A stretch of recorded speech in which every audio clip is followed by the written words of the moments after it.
Hello, ladies and gentlemen. My name is Jerry Hicks, also known as the Dark Wolf. And if you would, please stand or at least put your hand over your heart for the playing of the Star-Spangled Banner.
That's right, ladies and gentlemen, and please stay as you are for the Pledge of Allegiance.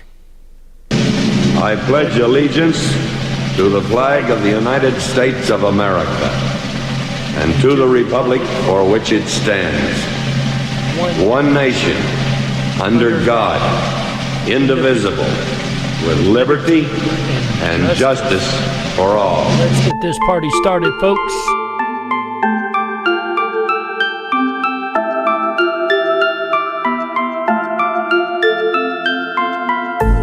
Unlocked and into the dark. Some things are better left unknown. And I'll never find you here, 'cause no one's ever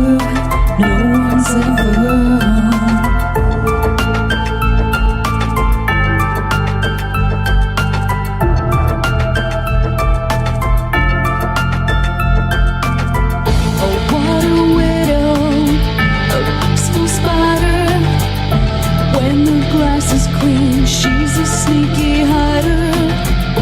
Hide the lies and the alibis. Oh, what a sinner. Is it in her?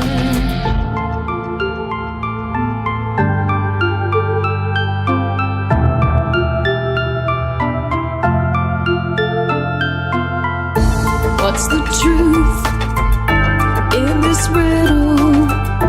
Is love really just this simple? I can't seem to find my way in this world that never stays.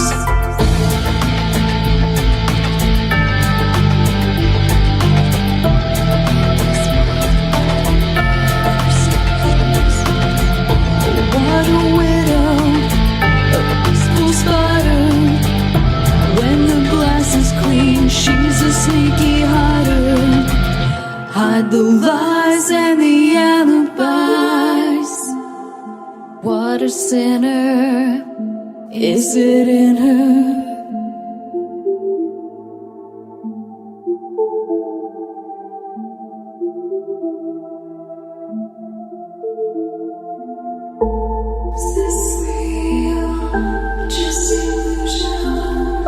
Brandon's lost in a wonderland of delusion.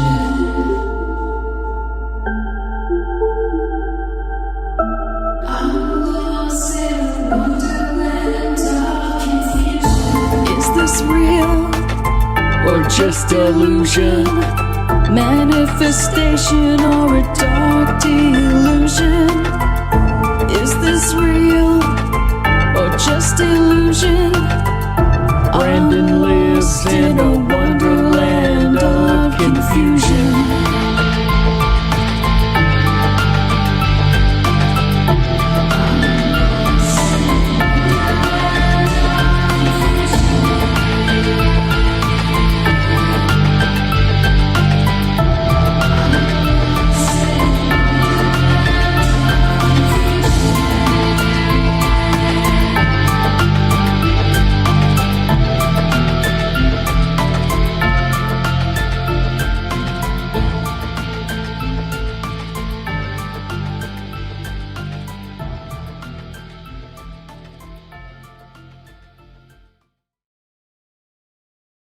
Ripon Rabbit Hole is a community-driven radio. At times the community comments may reveal prejudices and other beliefs that we or our sponsors do not condone. Views or opinions expressed by the community, callers, or guests, are those of the individual speaking and do not represent the views or opinions of this site. Ripon Common Sense content is intended for mature audiences only. Enjoy. Coming to you from a secret mountain cave, hidden deep within the wilderness. This is the Dark Wolf's Den Show. Now, here is your host, Jerry Hicks. That's right, I am Jerry Hicks, also known as the Dark Wolf, and we are broadcasting live from a secret cave hidden deep within the wilderness of Tennessee. That's right. We're ripping through the electromagnetic soup. We're tearing through the atmosphere, and we're tunneling away into your radio like a quantum particle. This is the Dark Wolf's Den radio show for Wednesday, January the 12th, 2022. Can you believe it? So whether you're on the edge of a reality, the edge of the galaxy, or the edge of your seat, we're glad you chose us to be right there with you. Ladies and gentlemen, tonight we are going over yet another incredible state of mystery. That's right, this time the great state of Nevada. As we know, there's Area 51, but we aren't going to talk about the obvious. That's what you hear everywhere else. But on the Dark Wolf's Den Show, you hear something just a little bit different. Those case files, they get overlooked, that's right. And we have a whole lot of cryptids and hauntings and all kind of fun stuff coming up, ladies and gentlemen, here in just a moment. But first, let's go ahead and see who all we have over here in our chat room, both on the Dark Wolf's Den radio show as well as the Ripon Rabbit Hole. How you guys doing over here tonight? Like Sandy B checking in over at the Ripon Rabbit Hole as well as the Dark Wolf's Den Show. Over the Dark Wolf's Den Show, she says, "Hi, US, US, US." I think that's supposed to put the flags up, but we all know that YouTube has a small issue with working correctly. But hey, Sandy, it also says 3 of you guys are over there in the Dark Wolf's Den Show. Whoever's there, the ones not chatting, we appreciate you guys also being along for the ride. Over here in the RiponRabbitHole.com, we got Errol Taylor says, "Hello all, let's go Brandon, FJB. I could not agree more." Or to quote Brandon, "I agree, let's go Brandon." It's great. Sandy B once again checking in says, "Hey, here comes the gambling state." That's right, Sandy. It is the great state of Nevada with Las Vegas right there being the highlight usually. Who else we got here? Raider Champion dropping in the Wonderland link. Prairie Fire says, "Good evening all from north of the border." Good evening, Prairie. Says, -5 degrees here. Finally a reprieve from the cold. You know it's bad when -5 degrees is warm, right? Viva Las Vegas is right here. Viva Las Vegas indeed, my friend. Glad to have all you guys here. Ripon Rabbit Hole checking in with Nevada. That's right, AJ. Nevada it is. Terry Taggart says, "I'm here." Welcome, Terry Taggart. Glad to have you along for the ride. Looks like you guys are hanging out ready to have some fun tonight. I know I'm ready to have some fun tonight. You guys ready to have a good time? This is going to be an incredible episode. By the way, really interesting news article over here on the RiponRabbitHole.com. If you have a chance, do go check it out. You know we try to keep up-to-date news over here. Interesting article about the race against the tide for archaeologists trying to digitally restore Seaford's Head ancient fort. This is in England. Apparently it's set on a cliff top for almost 2.5 millennia and it's about to fall off into the sea. So archaeologists are now trying to digitally map it, trying to unlock its secrets before it goes bye-bye. Really interesting article. If you're interested in archaeology, of course we know most of them are scientism practicing people, as we know. But if you're interested in that, definitely go check it out. See if you can read between the lines and find the truth in the articles, right? But there's always all kind of fun stuff over on the Ripon Rabbit Hole, guys. So if you're ever bored and need something to do, definitely go check that out, right? Glad to see all of you guys here tonight. And whether you are listening over on the YouTube chat rooms or hanging out worldwide listening to Ripon Common Sense Radio Network, the RiponRabbitHole.com, or even on the replay on either BitChute or Rumble, we appreciate having every last one of you guys along for the ride. That's right. And everybody, do make sure that you check us out on those alternate platforms, because as you know, YouTube likes to mess with our channel over here and could take us down at any time those communists wish. So definitely make sure you catch us on the other platforms, but most definitely always on the RiponRabbitHole.com, ladies and gentlemen. But of course, you didn't come here tonight to hear about how many platforms we're on. No, you came here to hear about the paranormal of the great state of Nevada, and we're going to get into that here in just a moment. But of course, as you guys know, we have two more fun little segments to do, the first of which we call Today in History. On this day in 1939, Timely Comics was founded by American publisher Martin Goodwin in New York. You may not have ever heard of Timely Comics, ladies and gentlemen. However, you have heard what it would later be renamed Marvel. That's right. Timely Comics, what would later become Marvel, was founded on this day in 1939, and that is today's segment of Today in History. Say what? Our quote of the day today, ladies and gentlemen, comes from Walter Weeks, W-Y-K-E-S. That Y thrown in there always makes it tricky, right? Anyway, playwright Walter says, and I quote, "Las Vegas, Nevada, a city where oddities don't make you lame, but instead bring you riches and fortune and fame," end quote. That's right, ladies and gentlemen, and that is today's segment of Say what? They say what happens in Vegas stays in Vegas. I guess that only counts if you don't become fame and fortune and rich from having an oddity, right? Perhaps that doesn't need to stay in Vegas, right? Anyway, ladies and gentlemen, of course, speaking of Vegas, we are talking about Nevada tonight and the great state of mystery that surrounds Nevada, as all the states in our union have some paranormal mystery surrounding. And as you guys know, we normally start out with the cryptid creatures, and tonight being no different, but we've got a very special cryptid creature starting off tonight's show, one you guys may have actually heard of. If you've hung around the network for any amount of time, you may be very familiar with this particular creature. He even has his own theme song. That's right. I'm going to go ahead and play that here real quick. It actually is its own ballad. It explains exactly who this creature is. Check it out. Once there was an old man living in an old house down by the lake. Rumor says the man was hunting for rabbits just for fun. Since the day the rabbit disappeared for a while, then came back and cast a spell over the old man. So he looks like a rabbit too now.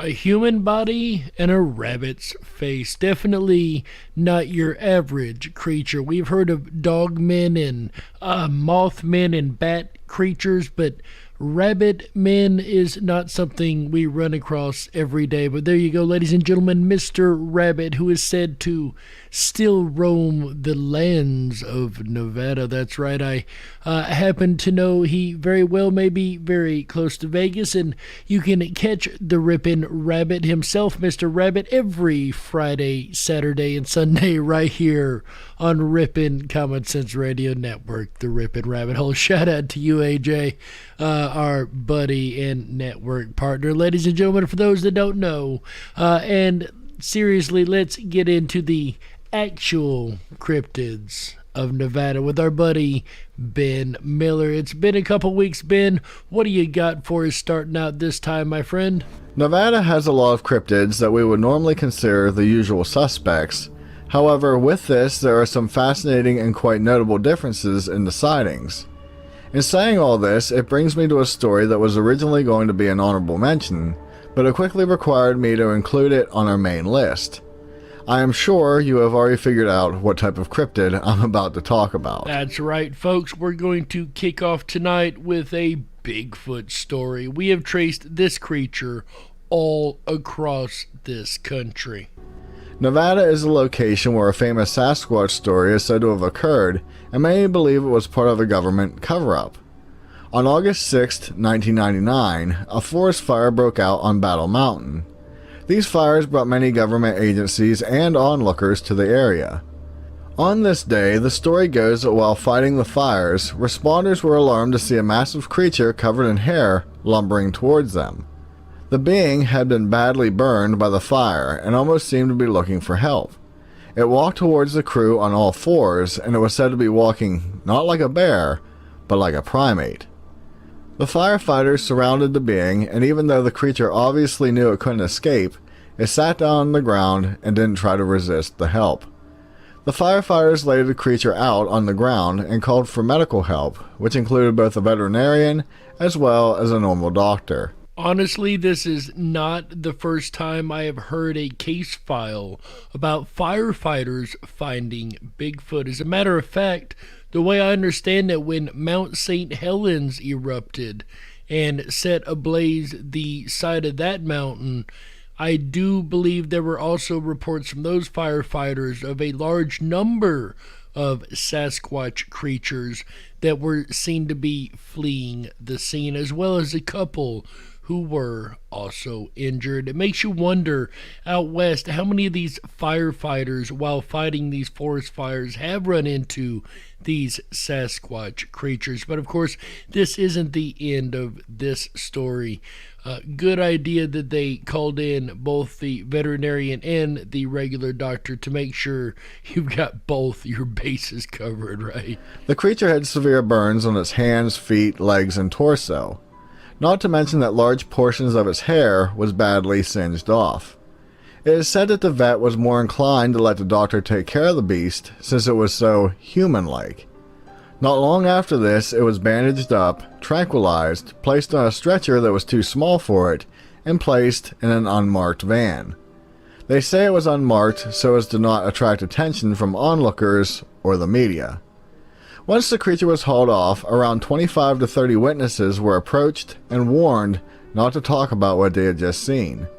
From all accounts, these threats were along the lines that if they spoke, they would lose their jobs and ability to retire.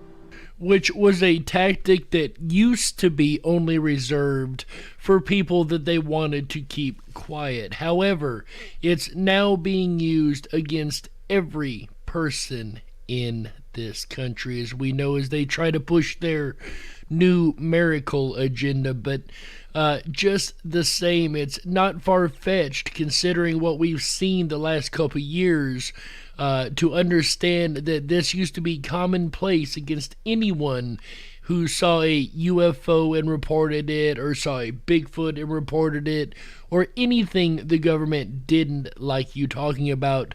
They would come and threaten you, your job, your family, so on and so forth. But the inability to retire and threatening the job, that is, like I said, something we see again our government trying to play out again today on all the American people. The being was said to be 7.5 feet tall, had human-looking limbs with 5 digits, including an opposable thumb. The face wasn't human or ape-like, but something in between. It had a strong jaw and human-like ears that were laid close to the skull. The body was covered in hair except for the hands and feet and parts of the chest. It was said to respond favorably to the workers touching it and stroking its hair. The creature was bleeding from many cuts, as well as its body having sustained second and third degree burns over 45% of it. After it was hauled away to an undisclosed location, it was never seen or talked about again. Many question why more wouldn't have talked all these years later, but I would bet that threats of physical harm probably were, and historically have been, issued as well. However, the threat of being disqualified from retirement is a pretty big deal.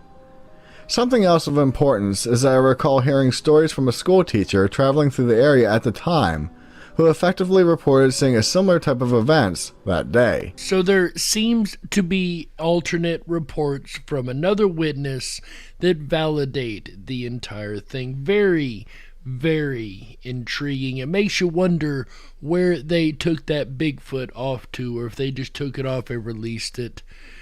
But make no mistake, our government knows about Bigfoot. That's right.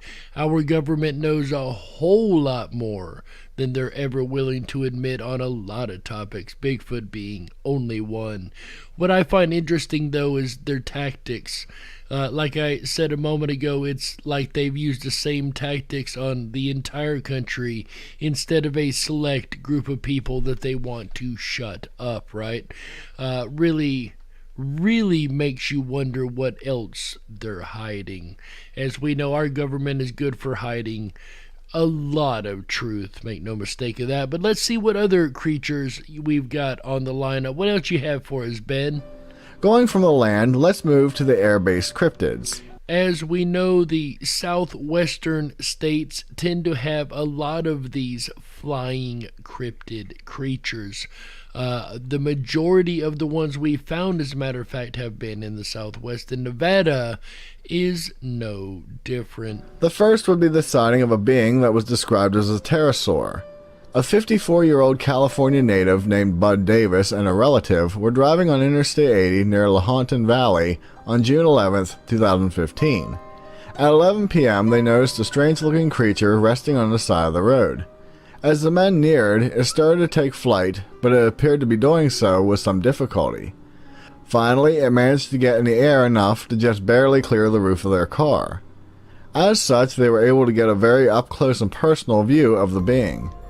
It was said to be gray in color, had a long thick neck and beak, and its head had a pronounced crest coming from the back of it. Could you imagine being that up close and personal with one of those things? Hey, Prairie Fire, Terry, Sandy, and Lobo have jumped over here into the DWD chat along with Raider. No, I wasn't asking for you guys to go over there. I was just saying, I thought it was funny. We run 2 channels at once, and this one was literally empty, had 0 people in it. But that's YouTube itself, right? Making sure nobody sees that we're even live on this channel besides you guys. I don't know. I thought that was funny. But anyway, could you imagine being that up close and personal with a creature like this? Like literally going over the hood of your car. You're no more than maybe a foot, literally, from the belly of this thing. Its leathery wings were triangular shaped, had claws at the end of each one, and its wingspan was estimated to be around 6 to 7 feet wide. It had a long skinny tail, its body was hump-like, and they said it was 4 to 5 feet long. This creature managed to glide over their car by only a few inches, and was said to have quickly vanished from sight. Later on, Bud was trying to find pictures of what he had just seen, and said that when he found an image of a pterosaur, it matched perfectly. It should be said that many of the surrounding states also have claims of a very similar type of creature. Like I said a moment ago, the Southwest is really known for these flying cryptids, right? This one here really sounds like a pterodactyl to me, right? The crest coming off the back of the head, the almost 14 or 15 feet from one end of one wing to the end of another wing, right? the long wingspan, and the big giveaway is the claws on the end of the wing, right? We know the pterodactyl was set up exactly like that. So perhaps there is a pterodactyl that's roaming the Southwest American land. But it would have to be more than one, wouldn't it? Have to be a couple pterodactyls surviving. But is that unheard of? Not really. And even if they didn't survive, perhaps they Mandela'd into the timeline, right? Perhaps the Lazarus effect has taken over, something we've seen a lot the last couple years, where these extinct creatures just suddenly reappear, right? It sure isn't out of the realm to think a dinosaur who is extinct could also do the same thing. If nature created it once, what's going to stop it from creating it again, right? Or it just reappearing in time.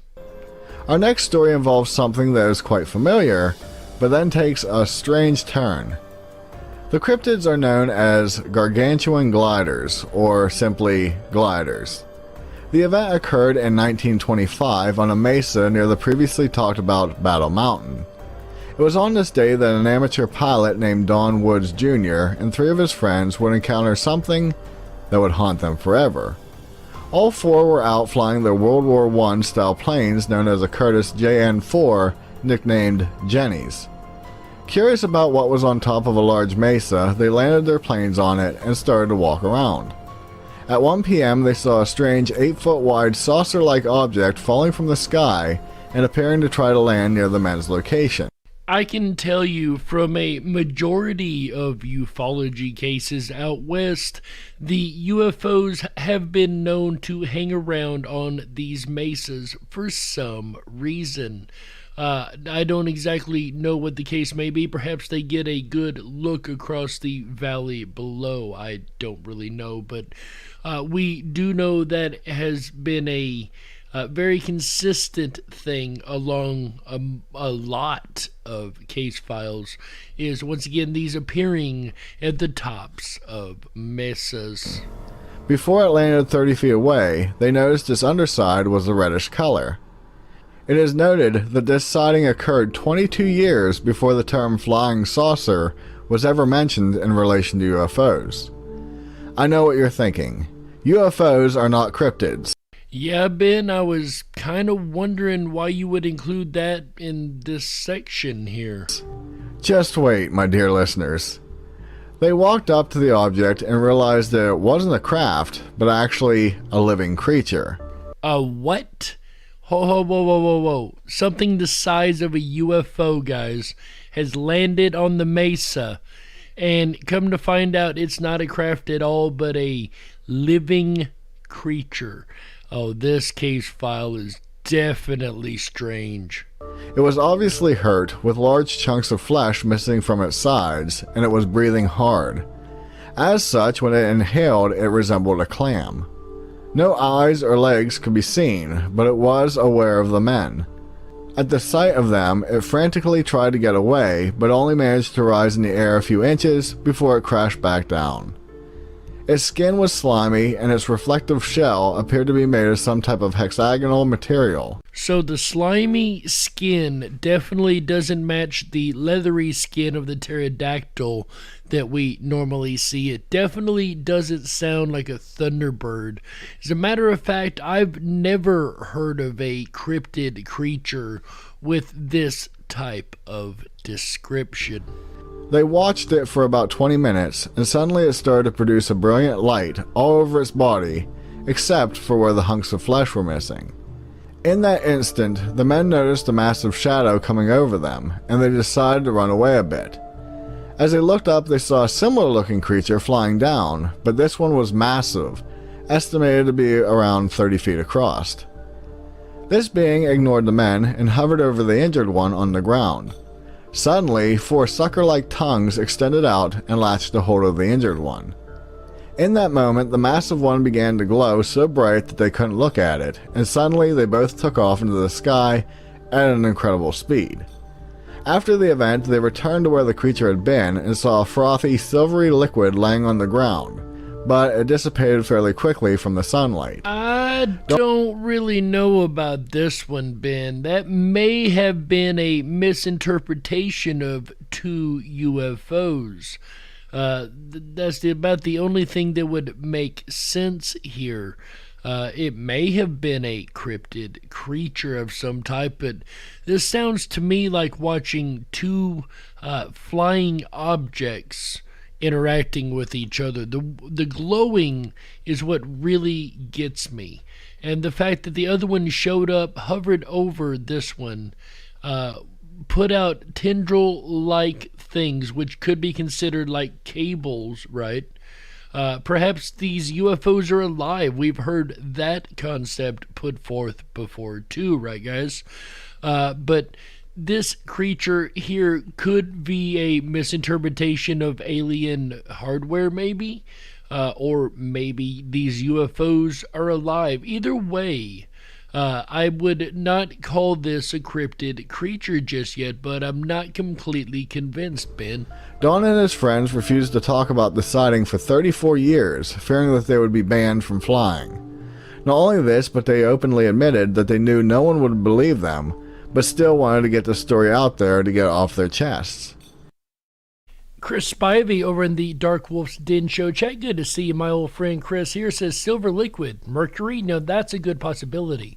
Actually, we know that the Vimanas of ancient Indian times, they tell us that those ran on a mercury engine of some type. So I would definitely agree it could possibly be that, which would again lend to the theory of a UFO misinterpretation, right?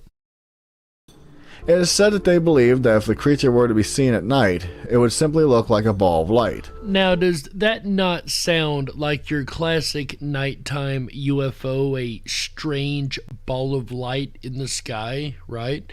Again, this may be a misinterpretation of an event, at least in my opinion. As incredible as this encounter is, I do have to wonder if they didn't possibly encounter the beings known as atmospheric beasts, or was it something else? You know what, Ben? I'll give you that one. There's something that we have not really discussed here on this show before, and that is atmospheric beasts. So this is the idea that above the cloud layer, above the plane layer, above 30,000 feet, there could be creatures that have come to exist only in that atmosphere, spend their whole lives up in the air, never actually coming down to the ground, or if they do, it's very, very rare.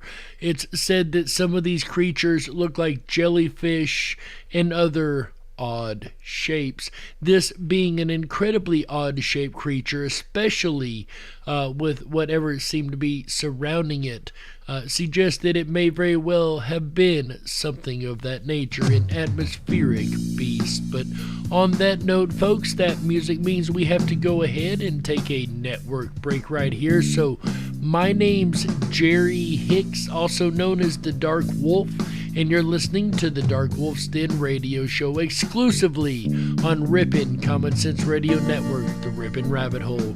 We'll be right back with the second half of the Dark Wolf's Den show after these messages. Stick around, don't touch that dial. That's right. Cave, hidden deep within the...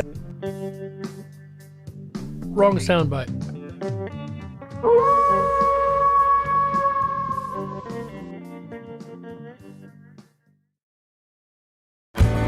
Oh, yeah, that howl means your weekend has begun. Hi, everyone, it's AJ, the Ripon Rabbit. Are you enjoying tonight's State of Mystery for my home state, Nevada? I know I am. If you are and you haven't done so already, please make sure to thumb up that video, hit that subscribe button, and ring that bell. You'll get our notifications every time we go live. We're here every Wednesday, Thursday, Friday, Saturday, and Sunday nights, bringing you the very best of common sense radio, the Ripon Rabbit Hole. Jerry Hicks and the Dark Wolf's Den radio show will return again tomorrow night with a revisited look at time travel. Join Jerry January 13th, 2022, starting at 7 p.m. Pacific tomorrow night. Join Jerry and Howl along with him at the topic of time travel. Then Friday night, January 14th, come along with me deep down through the rabbit hole as we explore the high horse and how to get off it. Friday, January 14th, starting at 7 p.m. Pacific, 10/9 Central, as all shows do. I can think of a couple people that should come off of their high horse, like, immediately. So that's going to be Friday night, and that'll move us into Saturday, January 15th, as we take a look at antisocial. We're going to look at the antisocial people and just exactly what it means to our society in 2022. Quit being antisocial, dang it. That's Saturday, January 15th. Then we'll end out the weekend right together with you. Sunday night, we'll explore the subliminal rabbit hole. This is an audience-suggested topic, one that I cannot wait to embrace. And again, that's going to end out that weekend right together with you, Sunday, January 16th. If you've got a show idea for either myself or Jerry Hicks, we'd love to hear it. Here's how you can do it. Go over to riponrabbithole.com. Get yourself signed up for your Backstage VIP pass. It's absolutely free to do so. It's always going to be. But it's going to give you access to our Down the Rabbit Hole groups. And we have a show topics and ideas group in there. And you can rattle off whatever you'd like to see either one of us cover. And we will do our best effort to bring your suggested topics to life. While you're there, have a look around our community-generated press. I think you'll find a little something there for everyone. It's almost like chameleon gumbo, right? Chameleon has the ability to change its skin. Gumbo still has a little something for everyone. That's a look at your weekend ahead. We'll return back to Jerry Hicks and the Dark Wolf's Den radio show for the State of Mystery of Nevada, Wednesday, January 12th, 2022. You're listening to the Ripon Common Sense Radio Network, the Ripon Rabbit Hole. If you were meant to be controlled, you would have come with a remote, but you didn't. And that's why you listen to the Dark Wolf's Den show. Now, here is your host, Jerry Hicks.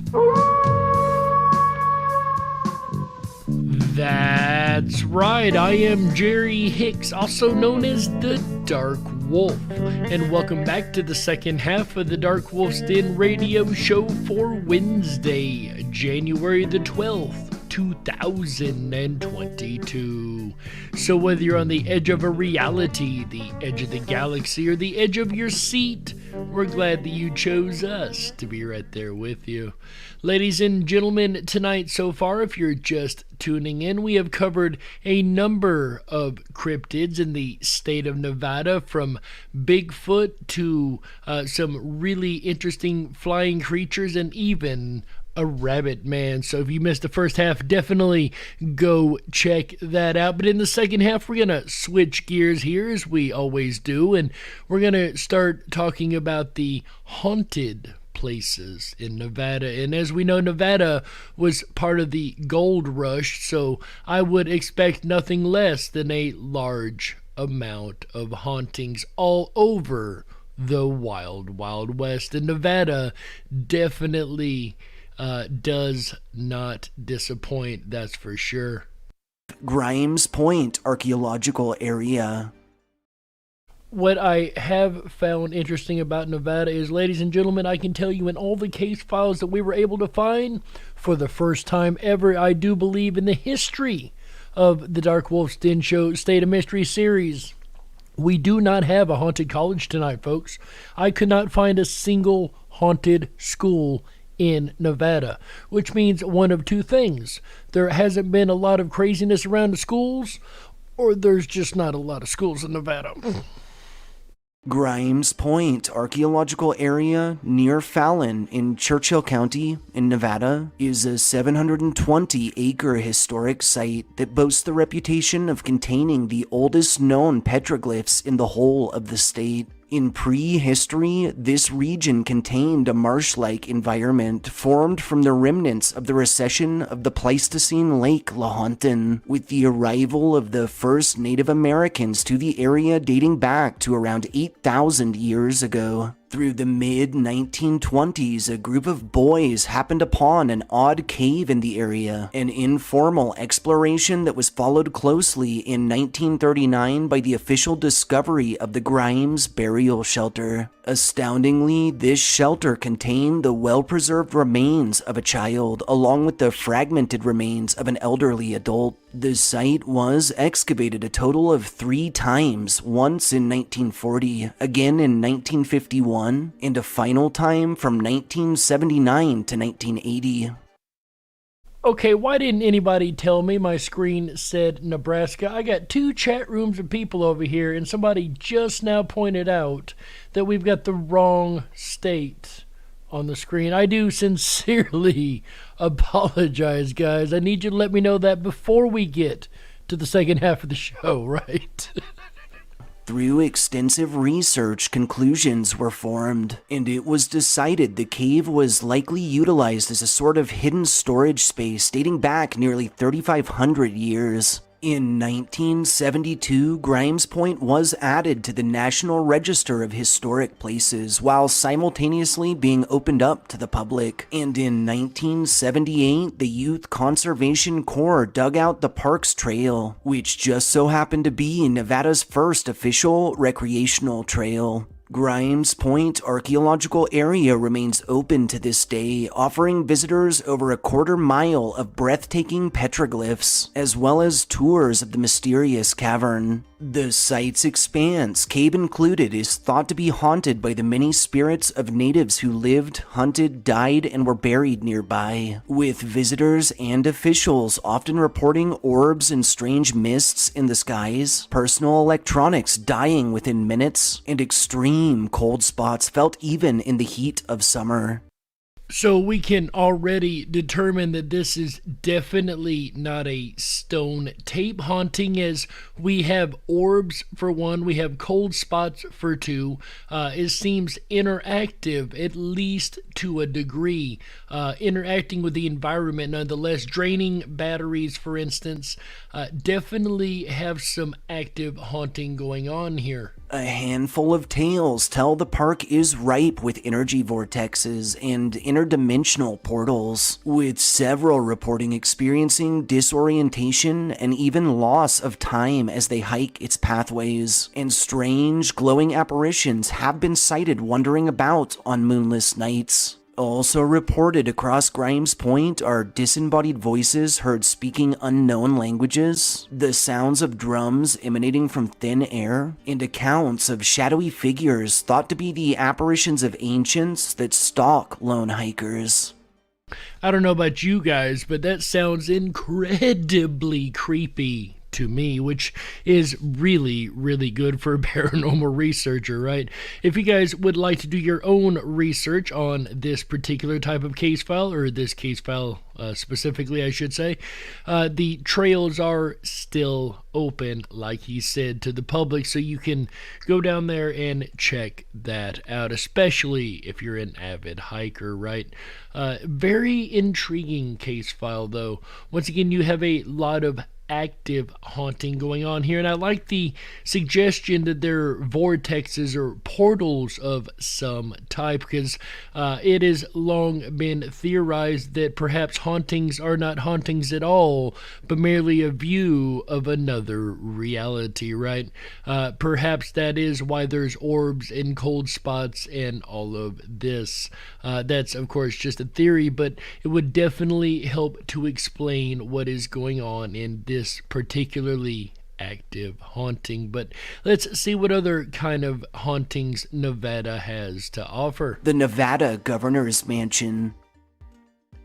The Nevada Governor's Mansion, located off Mountain Street in Carson City, Nevada, is a government office and official residence to the state's governor that remains open to the public as a people's house, with its only restricted area being its top floor, which is actually reserved as the governor's private space. And here again, we have yet another place that is open to the public that is haunted. So for any field researchers out there, there you go. Here's yet another place you can go do a study.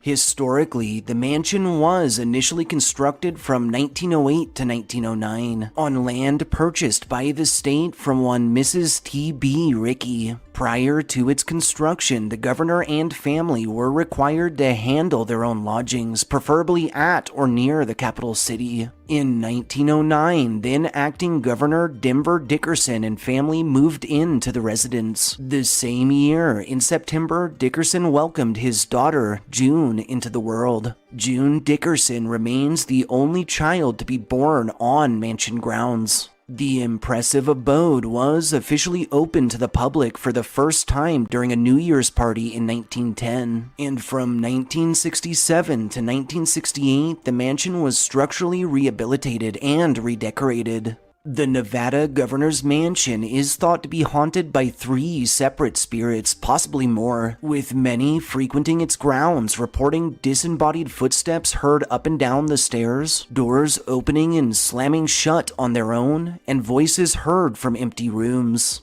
So here is another place where we have an active haunting indeed.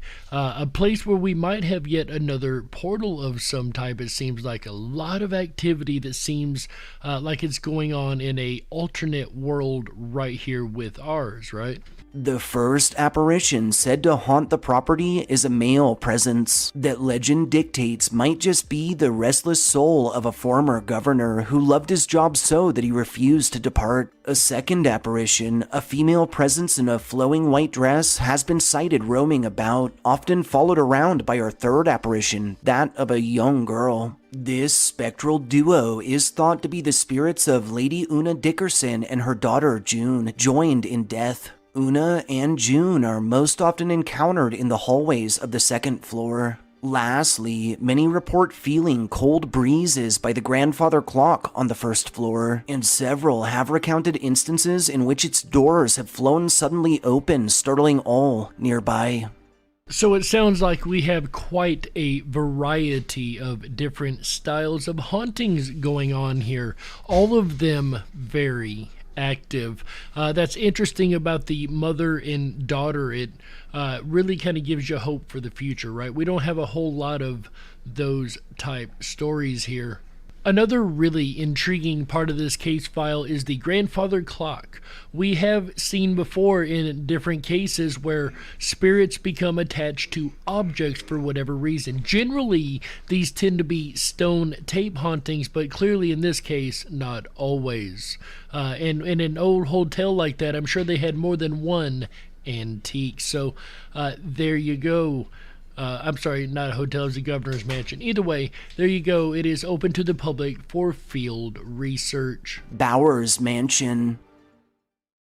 Bowers Mansion, located off Bowers Mansion Road within the Bowers Mansion Regional Park in New Washoe City, Nevada, is a historic house museum that's widely considered a prime example of the millionaire-funded architecture following the Comstock Lode mining boom. Historically, land the mansion sits on was initially purchased in 1856 by one Allison Eiley Oram, who would later marry one Lemuel Sandy Bowers. Together, the couple would construct their impressive abode, which wasn't fully completed until 1863. The Bowers would later travel Europe in order to collect furnishings and art for their new home. Sadly, Sandy would pass on in 1868, and following his death, Eiley would fall on hard times. Eventually, she would resort to hosting parties and picnics while renting out rooms in order to bring money onto the estate. Unfortunately, her efforts were just a bit too little too late, resulting in the property being lost to foreclosure in 1876. Following this loss, the mansion was passed through several owners and would slowly slip into disrepair, until finally, in 1903, it was purchased by one Henry Ryder, who would fix it up and reopen it as a resort. Ryder continued to operate his resort until 1946, when it was purchased by the Reno Civic Club and Washoe County for use as an official park. Through the 1960s, the home underwent several large-scale renovations purposed to return the structure to its original 1863 appearance. Bowers Mansion remains open to this day, offering a spring-fed swimming pool, multiple scenic venues and picnic areas, a full playground for the half-pints, and tours which are available from Memorial Day through the weekend of Nevada Day, which falls on the 29th of October. And here's yet another place that you can visit and even do some field research. But let's find out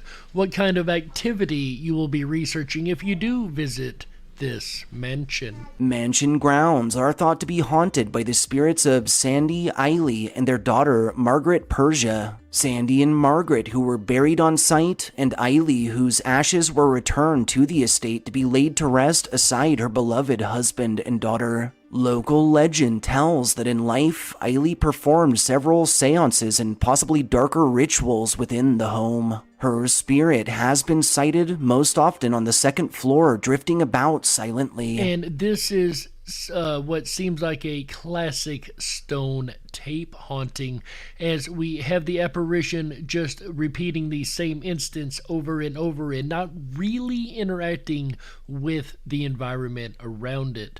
We haven't seen a lot of these tonight or in the last couple shows, so that is kind of refreshing to see, right? A stone tape haunting. Let's find out what other kind of instances are occurring here. Reported across the property are orbs captured in photographs, disembodied footsteps, voices, and music, accounts of individual shadows moving away from their person, extreme cold spots, and the constant feeling of being watched or followed. Lastly, on moonless nights, the glowing, ghostly forms of the Bowers family have been encountered floating above their graves, and those who have attempted to capture them in photos or video are seemingly always met with either inexplicable battery death or strange electronic glitches. Electronic glitches are something that we don't see a whole lot amongst this State of Mystery series, which kind of amazes me because in general, there is a large amount of case files where the batteries are drained and we have electronic issues. So that itself may be just another classification of haunting, right? But one that we're seeing a lot in specifically Nevada, and as close as it is to Arizona, makes you wonder if there might be some type of vortex amongst the state of Nevada, right? The Goldfield Hotel.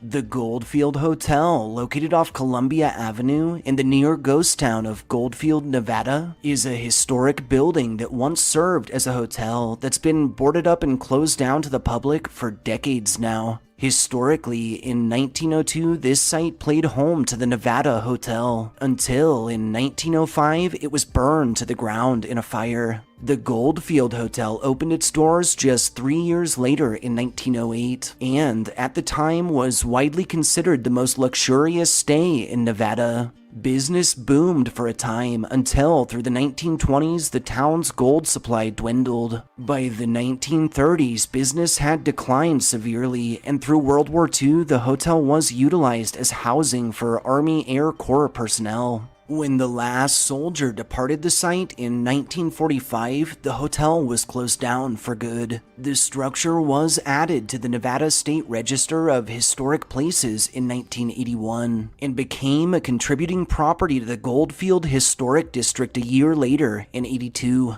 The Goldfield has been passed through various owners over the year, each who has attempted to restore and reopen it, but all who have been met in failure. In 2003, the property was purchased by one Edgar Red Roberts. Although the hotel was estimated to be open by 2019, as of the date of this upload, being the start of 2021, there's still no word as to when it will be accessible. As it stands, tours are available, but only through the building's owners or caretakers, and on an extremely limited basis. So this is yet another place that is at least available for tours, though limited.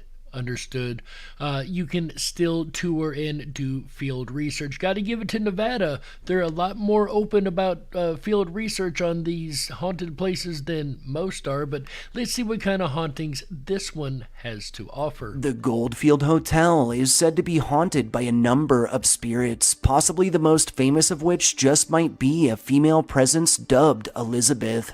As the story goes, Liz was a working girl that George Wingfield, one of the hotel's earliest owners, visited frequently. It's said that when she discovered she was with child, Wingfield lured her to room 109, chaining her to a radiator until the baby was born. While this legend varies greatly, it's rumored George murdered Liz right after the birth and then threw their child down a mine shaft. Elizabeth's spirit has been encountered frequently, clad in a beautiful white gown, often near room 109, as she seemingly searches for her missing child. So incredibly creepy, but as we know, high trauma, high emotion, high percentage of a haunting. But what do you think, ladies and gentlemen? From the cryptid creatures to the open tourism hauntings, is the state of Nevada a state of mystery?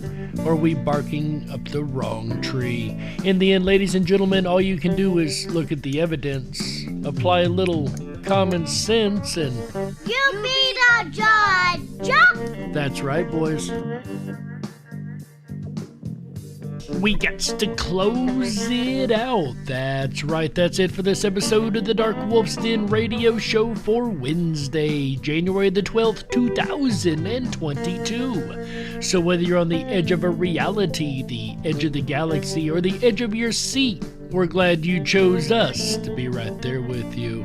Ladies and gentlemen, the den may be closing, but don't you worry, the weekend fun has only just begun. That's right, make sure you tune in tomorrow, January 13th, 2022, 7 p.m. Pacific, 10/9 Central, as we revisit the topic of time travel. We're going to be doing a little time traveling of our own tomorrow, so make sure you guys tune in for an episode unlike any other we've ever done before here on Thursday, January 13th, 2022, 7 p.m. Pacific, 10/9 Central, on yet another episode of the Dark Wolf's Den radio show. Then on Friday, January 14th, 2022, 7 p.m. Pacific, 10/9 Central, our buddy AJ the Ripon Rabbit returns to the airwaves with an all-new episode of the Ripon Rabbit Hole live show. That's right, on Friday he's going to be talking about being on your high horse.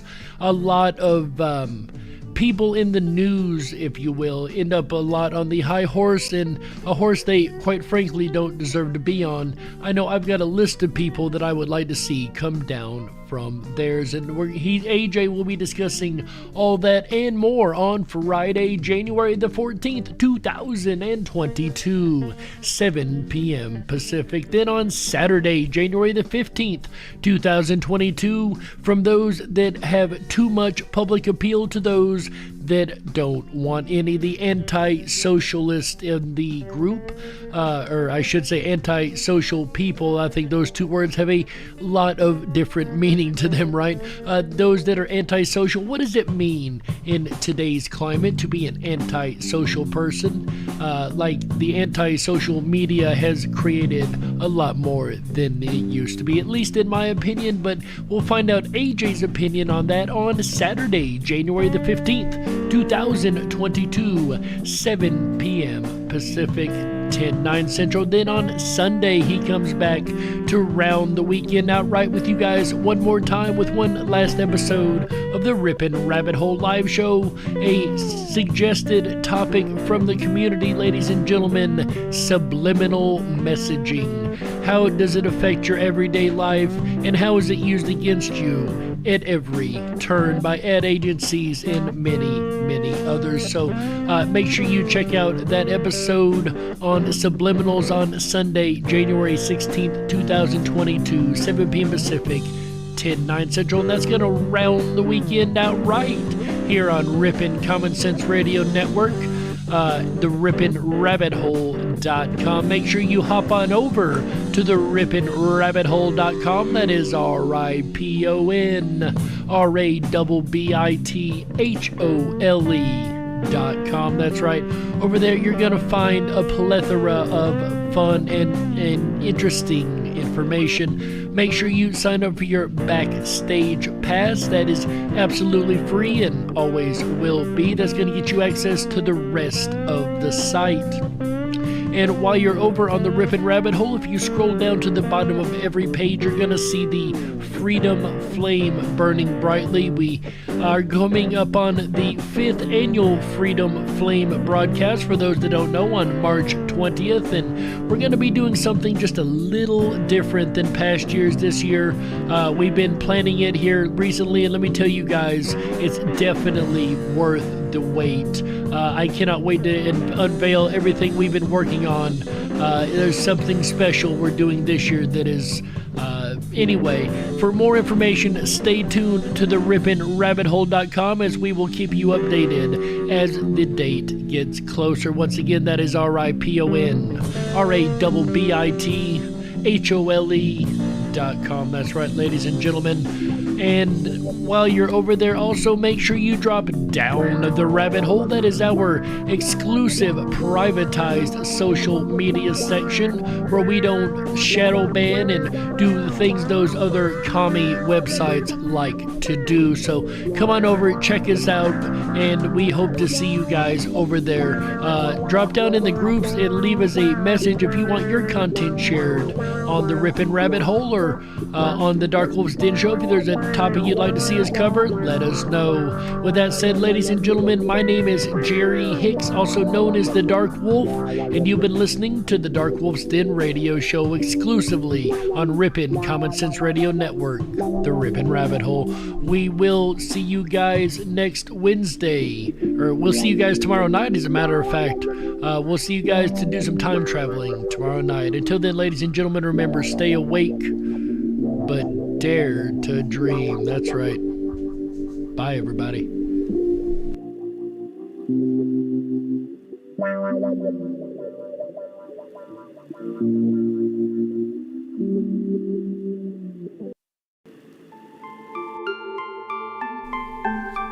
That's right. You know what time it is. What? Unlocked and into the dark. Let's see it in the chat. You guys know what it is. Things are better left unknown. What's that hashtag? And I'll never find you here, 'cause no one's ever That's right, Sandy. Let's go, Brandon. Let's go, Brandon. FJB FYT. What a widow, a peaceful spider. When the glass is clean, she's a sneaky hider. Hide the lies and the alibis. Oh, what a sinner.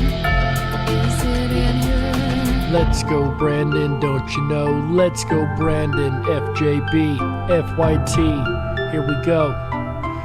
Lobo says start a burn the diaper campaign. What's the truth in this riddle? I like that idea. Is love really just this simple? FYT. Can't seem to find my way. FJB.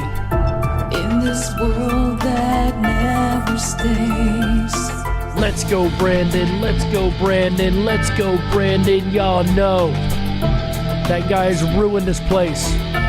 It's time to ruin him. What a widow, a peaceful spider. When the glass is clean, she's a sneaky hider. Hide the lies and the alibis. The Dems try, don't they? They try. What a sinner. Very much. Is it in her?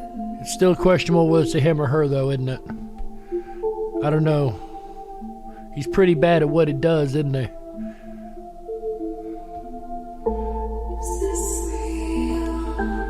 Where does he live? Brandon lives in a wonderland of delusion. What? Biden lives in a wonderland of delusion.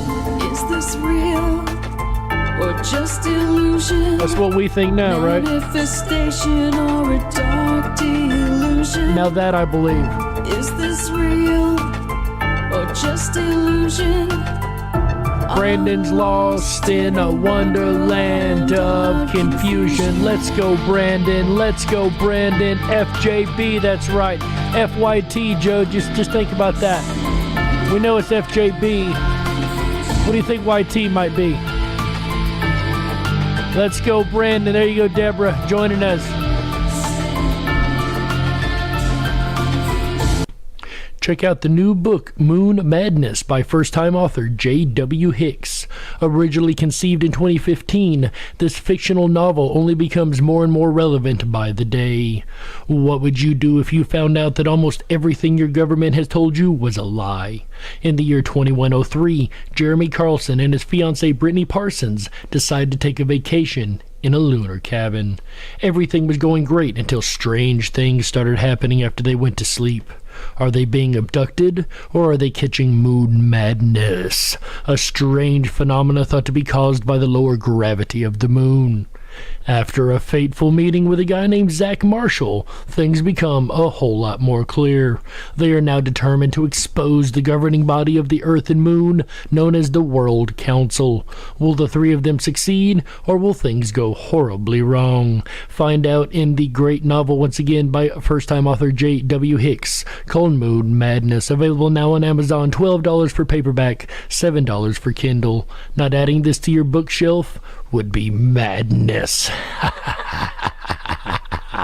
And for those that have bought it, if you wouldn't mind going and leaving me a review over there, that really helps us get the word out to others who might be interested in that book. Ladies and gentlemen, until tomorrow night when we jump in the time machine, I bid you au revoir. Let's go, Brandon. FJB, FYT.